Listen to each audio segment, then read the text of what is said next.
Hello guys, जब हामी घरबाट निस्केर मोमो खान जाँदैछौँ बडेमा दुईजना हिँडेको। अब मोमो खानलाई सुरुचोटि भ्लग बनाउँदैछु। सबैले अब जसले देख्नुहुन्छ सब्सक्राइब गरिदिनु होला। पानी परेन, पानी परिसकेर घाम लागेर यसो रमाइलो भइरहेछ। अहिले त हामी हिँडिरहेको छु। सिकाउनु न के भन्ने, मलाई भन्नै आएन क्या। नयाँ सुरुचोटि भन्नलाई भन्नै आएन। बोल्न आएन के मलाई। ल हामी आइपुग्यौँ, अब आइपुग्न लाग्यौँ बडे आइपुग्नु लाग्छौँ।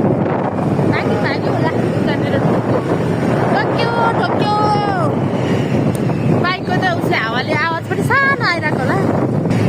मैले पहिला पनि 2-3वटा भिडियो त हालेको छु क्या, तर त्यो मलाई खै त्यो कस्तो लागेर फेरि म अब चाहिँ कन्टिन्यू हाल्छु।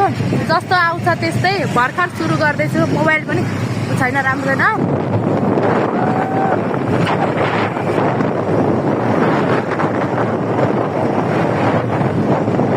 यसरी बोलेर चाहिँ पहिलोचोटिको भिडियो, तर आवाज सानो आइरहेको होला हावाले गरेर। मलाई त्यो एडिट गर्न पनि हुँदैन। कस्तो बोला अड्केको एडिट पनि गर्दिनँ। जस्तो आउँछ त्यस्तै